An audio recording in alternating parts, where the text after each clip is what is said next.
So it's been a little bit of time since we've got any sort of, I guess you could say, big news on the X-Men joining the MCU. Recently, during an interview, Bob Iger, president of Disney, was directly asked about the X-Men and their future. So he had a few things to say. When it comes to the X-Men and the mutants joining the MCU, it's a matter of time. It's not a matter of if, it's a matter of when. And that's really what Bob Iger wanted to talk about. And he says, you know, he doesn't want to step on to anything that Fox has currently in the plan, so he has to be very careful how he talks about it.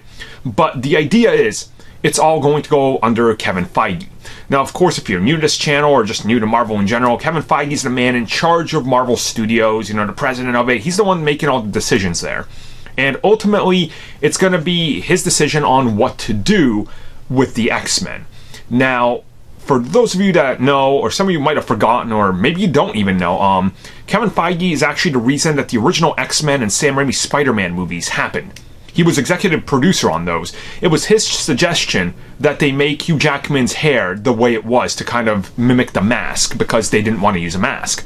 It was his idea to use, like, the jacket to kind of signify the colors on Wolverine. It was his idea how to kind of build these worlds from the ground up as he was just starting, and they listened to some of his ideas before he was ultimately kicked off for X-Men 3 and Spider-Man 3, and then he was like, fine, I'm gonna make Marvel Studios. I figured out how we can work this, right? So, naturally, it makes sense that they're gonna go to him, right?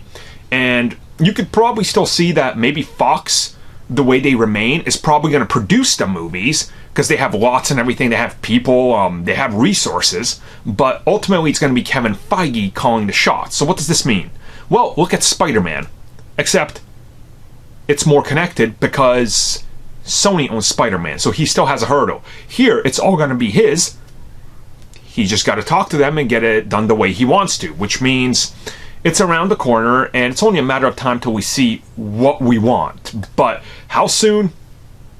It's going to be a while.